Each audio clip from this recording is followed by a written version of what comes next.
Ayan guys, may panibagong share tayo, Nissan X-Trail.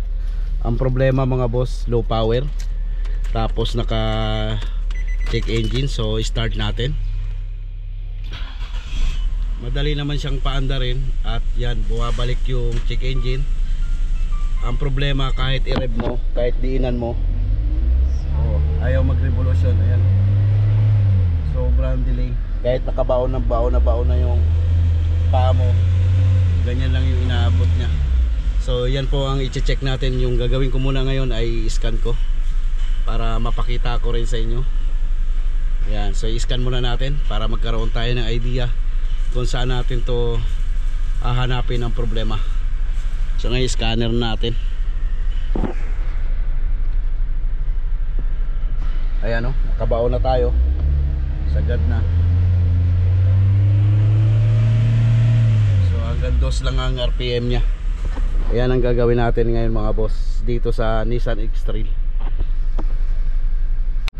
Ito yung lumabas sa scan nya. Ayan yung P2122.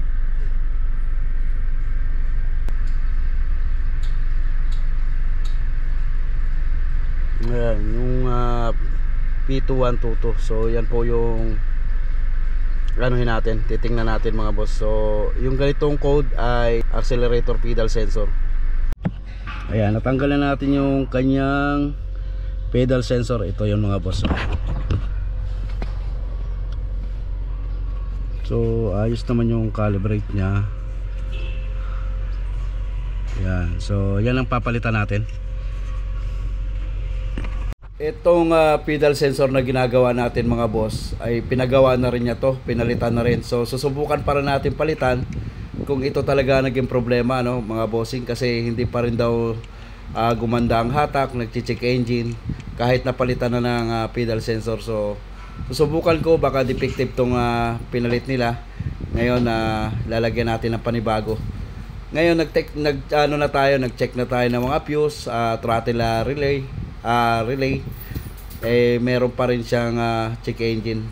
Accelerator pedal sensor pa rin yung tinuturo na code sa ating scanner. Ayan, kahit nag-relearn na raw sila, manual relearn, ay hindi pa rin nag-i-improve yung acceleration. So check engine pa rin, low power. Yan ang mga titingnan natin mga boss, kung ano makikita natin problema dito. Bukod sa mga ginawa mga boss, ay nagpintupin na rin sila sa wiring nito, sa harness dito sa throttle sa pedal sensor to throttle body ay okay naman, wala naman daw putol. So ito talaga yung ito troubleshoot natin ngayon kung bakit ganun pa rin siya. Accelerator pedal pa rin yung tinuturo niyang code. At kahit anong calibrate dito sa accelerator pedal, so ganun pa rin mga boss, walang mapagbabago yung power ng kanyang makina. Check engine pa rin, low power. Ayan mga boss, nasalpakan ko na nga ng bagong accelerator pedal sensor, pero ganun pa rin mga boss ang naging problema. Kahit anong calibrate ko rito sa accelerator pedal, nag-relearn din ako ng throttle body, ay wala pa rin pagbabago. Ngayon nag-decide ako na palitan ko ng throttle body mga bossing.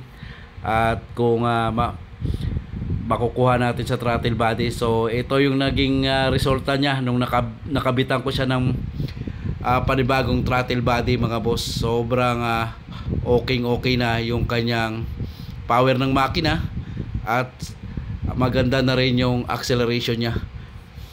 So pinaandar na nga natin to. Ito na yung naging resulta ng andar niya mga boss. Yan yung kinabit natin throttle body. Surplus lang yan mga boss. I-revolution mga konti doon.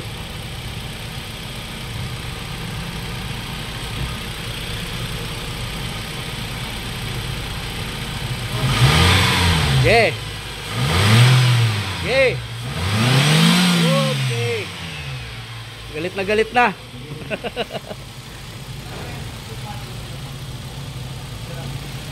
Ayos na. Okay na yan. Sa aircon ba may mga bata kami sa aircon? Pagkatapos nating mapalitan ng throttle body, ayan, scan natin mga boss. Medyo madilim na. So dito, engine nya is normal. Ayan, kung makikita nyo mga boss. Tapos wala na yung kanyang check engine. Ayan. Wala gumagana yung kanyang check engine. Ngayon ang gagawin natin, rev, kung dati hagok, tingnan nyo ngayon mga boss, naka aircon na yan.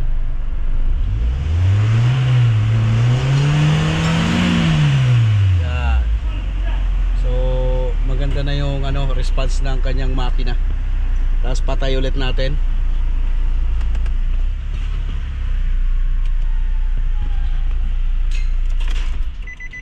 Medyo madilim na, pasensya na.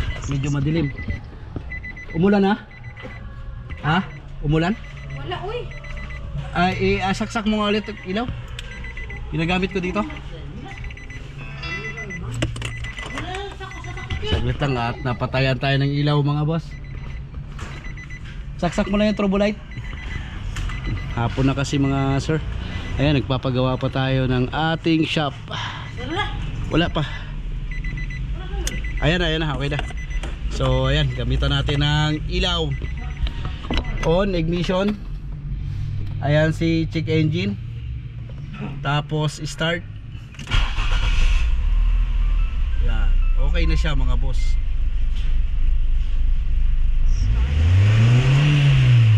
Kita mo yung yung accelerator. Etong niya, yung cluster panel may problema din to mga boss.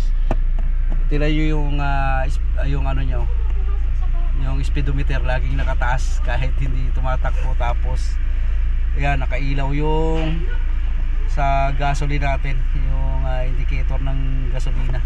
May problema tong cluster panel niya, isa pa yan sa papalitan. Yan, park light natin. So, kanina pag ginapaka mo to, hagok, walang power. So ito yung na-solve natin ngayon sa aircon natin. Yan.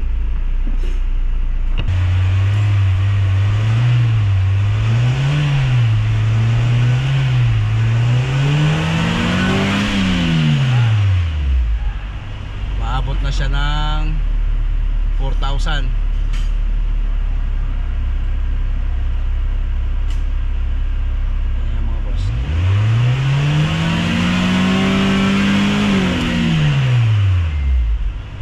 Yan, okay na yung acceleration niya mga boss. Kahit nahirapan tayo dahil sa code na accelerator pedal sensor, pero throttle body ang naging problema. Kaya medyo talagang nahirapan din tayo dito kasi hindi lumabas yung code na throttle body. Puro accelerator pedal lang ang lagi niyang tinuturo.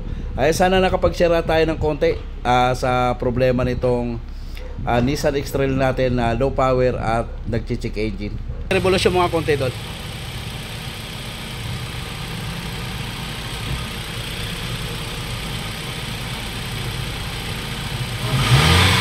Okay. Okay. Okay. Galit na. Ayan, na-solve na nga natin yung kanyang Nissan X-Trail. Ayan, pauwi na si sir at maraming salamat sa pagtitiwala. Talagang pinahirapan din ako sa trouble nito kasi medyo marami-rami na rin tong pinagdaanan na mekaniko si boss, pero nahirapan din. At least thank you at nakuha din natin sa tiyaga yung kanyang problema ng kanyang Nissan X-Trail.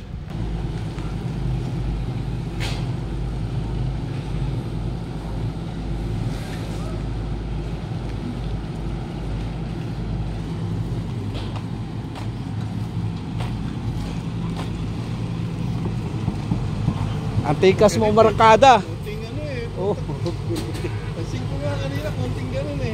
Nagbago pamalangan ng Ah. Sige, thank you. Thank you po.